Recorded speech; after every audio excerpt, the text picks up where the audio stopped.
ಮುಳ್ಳಂದಿಗೆ ಹೋಲಿಕೆ ಮಾಡಿ ಮಾತಾಡಿದ್ರು. ಪ್ರತಾಪ್ ಸಿಂಹ ಅವರು ನಾನು ನೋಡಿದೆ ಮೈಸೂರಲ್ಲಿ. ಪಾಪ ಅವ್ರು ಭಾಳ ಫ್ರಸ್ಟ್ರೇಟ್ ಆಗೋಗಿದ್ದಾರೆ.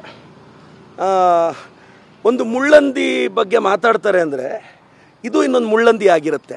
ಇನ್ನೊಂದು ಮಾತಾಡಿದ್ರು ಅದೇನೋ ಅಪ್ಪನ ಗುಟ್ಟಿದ್ರೆ ಅಂತೆಲ್ಲ ಪ್ರತಾಪ್ ಸಿಂಹ ಅವರೇ, ನಮ್ಮ ಅಪ್ಪನ ಬಗ್ಗೆ ನನಗೆ ಕ್ಲಾರಿಟಿ ಇದೆ. ನಮ್ಮ ಅಪ್ಪನ ಬಗ್ಗೆ ನೀನು ಯಾಕೆ ಯೋಚನೆ ಮಾಡ್ತಿದ್ಯಾ? ಯಾಕೆ ಆಸ್ತಿಯಲ್ಲಿ ಏನಾದರೂ ಭಾಗ ಕೇಳಬೇಕು ಅಂತಿದ್ಯಾ ಏನು ನನ್ನ ಆಸ್ತಿಯಲ್ಲಿ? ನಮ್ಮ ಅಪ್ಪನ ಬಗ್ಗೆ ಪ್ರತಾಪ್ ಸಿಂಹ ನನಗೆ ಕ್ಲಾರಿಟಿ ಇದೆ ಗುರು.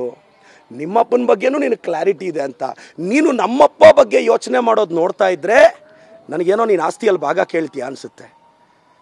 ಏನು ಸಿಂಹ, ಅರ್ಥ ಆಯ್ತಾ ಏನೋ? ಏನು ಚಲೋದಿನ ಅನ್ಸೋಣ. ಪ್ರೆಸ್ ಮೀಟಲ್ಲಿ ಏನೋ ಹೇಳ್ತಾ ಇದ್ರಿ, ಯಾರಿಗೂ ಎದುರಲ್ಲ. ಯಾಕಣ್ಣ ನೀವು ಅಷ್ಟು ಎದುರು ಪುಕ್ಕಳ್ರ? ನಿಮಗೆ ಅಷ್ಟು ಭಯನ ಅಣ್ಣ? ನಿಮ್ಮನ್ನು ಯಾರು ಏನು ಮಾಡ್ತಾರಣ್ಣ? ನಿಮಗೇನು ತೊಂದರೆ ಆಗುತ್ತೆ ಚಲೋದಿನ ಅನ್ಸೋಣ? ನಿಮ್ಮನ್ನು ಯಾರಾದರೂ ಏನಾದರೂ ಮಾಡೋಕ್ಕಾಗುತ್ತಾ ಅಲ್ವಾ? ಜನ ನಿಮ್ಮ ಹತ್ರಕ್ಕೆ ಬರಲ್ಲ. ಜನ ನಿಮ್ಮನ್ನು ಅಕ್ಸೆಪ್ಟ್ ಮಾಡೋಕ್ಕೆ ರೆಡಿ ಇಲ್ಲ. ನಿಮ್ಮನ್ನು ರಿಜೆಕ್ಟ್ ಮಾಡ್ತಾರೆ ಏನಣ್ಣ? ಸೊ ಚಲವಾದಿ ನಾರಾಯಣ ಸ್ವಾಮಣ್ಣವರು ಆ ವಾದದಿಂದ ಆಚೆ ಬರಬೇಕು ಅಂತ ಬಯಸ್ತೇನೆ ಸರ್. ಪ್ರತಾಪ್ ಸಿಂಹ ಇತ್ತೀಚೆಗೆ ತಮ್ಮ ಮುಳ್ಳಂದಿಗೆ ಹೋಲಿಕೆ ಮಾಡಿ ಮಾತಾಡಿದ್ರು. ಪ್ರತಾಪ್ ಸಿಂಹ ಅವರು ನಾನು ನೋಡಿದೆ ಮೈಸೂರಲ್ಲಿ. ಪಾಪ ಅವ್ರು ಭಾಳ ಫ್ರಸ್ಟ್ರೇಟ್ ಆಗೋಗಿದ್ದಾರೆ. ಒಂದು ಮುಳ್ಳಂದಿ ಬಗ್ಗೆ ಮಾತಾಡ್ತಾರೆ ಅಂದರೆ ಇದು ಇನ್ನೊಂದು ಮುಳ್ಳಂದಿ ಆಗಿರುತ್ತೆ. ಇನ್ನೊಂದು ಮಾತಾಡಿದ್ರು ಅದೇನೋ ಅಪ್ಪನ ಗುಟ್ಟಿದ್ರೆ ಅಂತೆಲ್ಲ ಪ್ರತಾಪ್ ಸಿಂಹ ಅವರೇ, ನಮ್ಮ ಅಪ್ಪನ ಬಗ್ಗೆ ನನಗೆ ಕ್ಲಾರಿಟಿ ಇದೆ.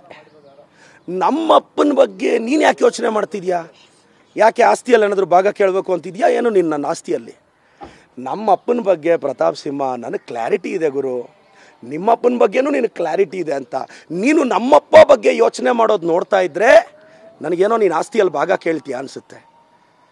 ಏನು ಸಿಂಹ, ಅರ್ಥ ಆಯ್ತಾ ಏನೋ?